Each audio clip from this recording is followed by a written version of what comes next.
السلام عليكم ورحمة الله وبركاته. ازيكم عاملين ايه يا حبايب قلبي؟ اخباركم ايه يا جماعة؟ احنا ليه ما بنشتركش في القناة ونفعل الجرس كده ونضغط لايك؟ اضغطوا لايك يا جماعة، مش هنخسر حاجة. خلينا تشجعوني كده، شجعوا اختكم يا جماعة. المهم الخلطة دي انا معتمداها في البوتاجاز، وعايزة اقول لكم ليها تحفة بجد. انا مجرباها مع البوتاجاز مع اي حاجة، اللهم بارك، بجد هتعجبكم قوي. الخلطة دي عبارة عن ايه بقى يا مسامة؟ عبارة عن كربونات وملح ليمون وصابون سائل وحبة خل، حطيهم على بعض واقسم بالله هتدعي لي عليها. بس قبل ما تدعي لي بقى كمان دوسي لي لايك حلو كده، فضلا وليس امرا. اوعي تنسي الكلمه دي، دوسي لي لايك وقولي كومنت حلو كده، ها، عشان تشجعيني في القناه بتاعتي كده. المهم خدت بقى البوتاجاز بتاعي، كان عندي عزومه وقلت يا جماعه لازم انضف المطبخ قبل ما انام. بقى لي يومين ما حطيتش في المطبخ، فيلا بقى يا بنت قومي الشجاعه كده قبل ما تنامي روقي. يا دوبك جيت من الشغل عملت لهم والعيال اللي غدوا، ويلا بقى عشان نقوم نشوف هنعمل ايه اللي ورانا، ما احنا مش هننام بالمطبخ بالمنظر ده. مسكت الصفايه بتاعت المعالق دي غسلتها واحده واحده كده على طول في الثواني، على طول في السريع كده. يلا قومي انت وهي شجعي معايا وشوفي، خلي مطبخك يبقى زي الفل قبل ما تنامي. غسلتها ورحت ركنتها على جنب، ومسكت بقى المواعين. ما اقولكوش على كميه المواعين، متهيألي يا جماعه ما كانش في حاجه في المطبخ نظيفه. مسكت الرخامه مسحتها على طول. ان شاء الله عايزين نغير الورق دوت، بس انا مش عارفه مكسله ليه ان انا اغيره دلوقتي، بس لازم يتغير لان هو بجد اتقطع واتبهدل بقى شكله عر قوي. لو وصلتي معايا في الفيديو لحد هنا بقى متنسيش تدوسي لايك وتقولي كومنت حلو كده، اشتركي في القناه وفعلي الجرس ان يوصلك كل جديد. الزهريه بتاعتي انا بحبها قوي يا جماعه. رحت بقى مسحتها كمان كده، بتمسح على طول بفوطه مبلوله او بالخلطه اللي انا بقولكوا عليها دي. بص ورق الرخامه بقى عمل ازاي، اتقطع خالص، لان اي حد طبعا معاه حاجه على الرخامه بيروح مقطعها. جبت بقى الورق اللي هو الالومنيا دوت، انا ما كنتش بحب استعمله، بس والله انا خايفه على السلسين بتاع البوتاجاز دوت، لان البوتاجاز دوت حاسه السلسين ده ضعيف شويه مش زي البوتاجاز اللي قبليه. البوتاجاز اللي قبليه اللهم بارك عليه كان السلسين بتاعه حلو، هو اللي كان مضايقني فيه بس نظام الفرن، ان الفرن كان بزرار واحد، يا اما يمين يا اما شمال، وانا ما كنتش حابه كده، انا كنت حابه ان انا ايد الاتنين مع بعض. المهم قطعناها كده، ورحنا طبعا لسه العرايس ما يعرفوش يفردوا الورق الالومنيا، احنا بنفرد الورق الالومنيا كلها على الاخر كده، وعلى مكان كل زرار بنروح ضاغطين على المكان بتاع الاشعال الذاتي، تروح الورقه نازله على طول. مجرد ما بتنزل تروحي بقى جايبه سكينه وتروحي مفتحه مكان العين. بصوا بكل سهوله، مش صعب والله يا جماعه. فردت الورق الالومنيا، وعايزه اقول لكم ان انا مجرد ما فردت الورق الالومنيا وجيت حضرت العشاء، الورقه في ثواني اتبهدلت. حمدت ربنا ان انا فرشه الورقه عشان مش هروح اغسل. ورحت بقى مسكت البوتاجاز لمعته من جوه ومن بره زي ما قلت لكم بالخلطه اللي عملتها. بصوا المواعين، ما اقولكوش المواعين والبراد كل حاجه يا جماعه كانت متبهدله. رحت بقى ماسكاهم واحده واحده، مش عارفه ايه اللي جاب المشبك عند المطبقيه دي، بس الكوبايات غسلتها الاول، وبعدين بقى اللي ايه الحاجات الالومنيا والحاجات دي اللي بتاخد دعك باخد غسلها واحده واحده كده مع نفسي. طبعا وانت شغاله في المطبخ بقى متنسيش دعمك اختكم مسامه وتقول لك كومنت حلو كده زيك. يلا لو وصلت معايا في الفيديو لحد هنا تدوسي لي لايك، اوعي تنسي اللايك ده. دوسي اللايك وعلقي على القناه كده وقولي ايه رايك في القناه بتاعتي.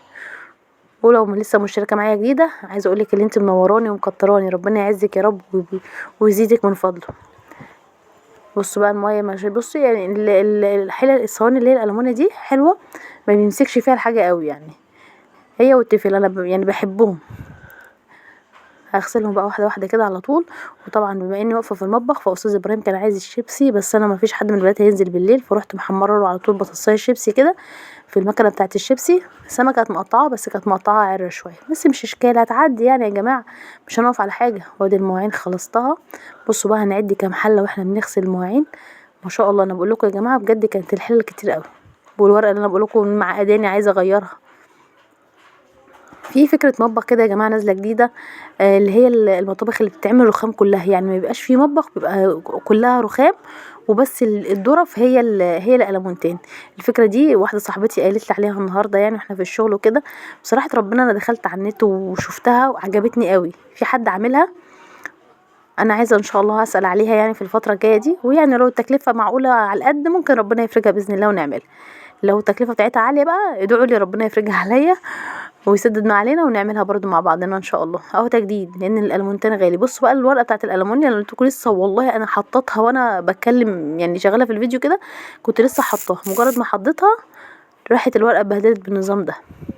رحت اقوم مسحها على طول عشان خاطر يعني اخش انام وانا مرتاحه، حتى تبقي مرتاحه، حتى بالك هادي كده وانتي نايمه. والله يا جماعة بجد موضوع إن مثلًا تسيبي المطبخ قبل أمّا تنامي ما يكونش متروّق ولا حاجة زي كده، بجد أنتِ بتكسّلي، يعني حاجة ورا حاجة بتخلّيكِ تكسّلي.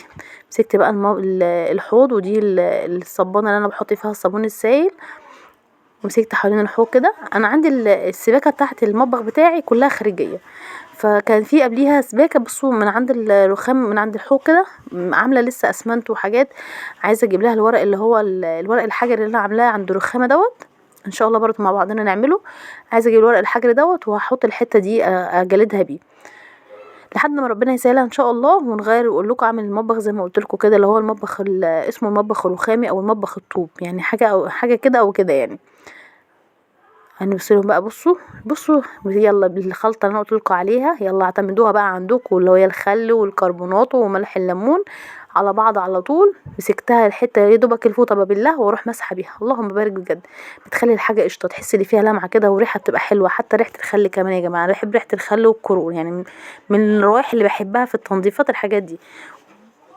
على طول أول ما بدأت كنست الأرض الأول ورُحت بقى ماسكة الأرضية بالكلور على طول مسحتها. أنا عايزة أقول لِك يا روقان، بُصّوا كمية الحلل اللي أنا غسلتها، كده خلاص المطبخ بتاعي نضف وبقى زي الفل، هاقدر أنام وأقول لكم تصبحوا على خير. بُصّوا الحلاوة، هو دوّة بجد إحنا لازم يا جماعة لازم، أنا باقول لنفسي قبليكم، لازم الواحد ينام وهو عامل المطبخ كده. ما تنسيش بقى لو وصلتِ معايا لحد هنا هتعملي إيه، هتشتركي في القناة وتفعلي الجرس عشان يوصلِك كل جديد. دي شنطة بقى الكمامة أعزكم الله، بُصّوا شايفين، بُصّوا بقى المنظر بتاع الهدوم بتاعتي، والله ده أنا باصعب على نفسي يا جماعة. أهو شايفين المنظر. لو وصلتِ معايا لحد هنا في القناة ما تنسيش بقى تشتركي في القناة وتفعلي زر الجرس عشان يوصلك كل جديد، واشوفكم على خير ان شاء الله. السلام عليكم ورحمة الله وبركاته.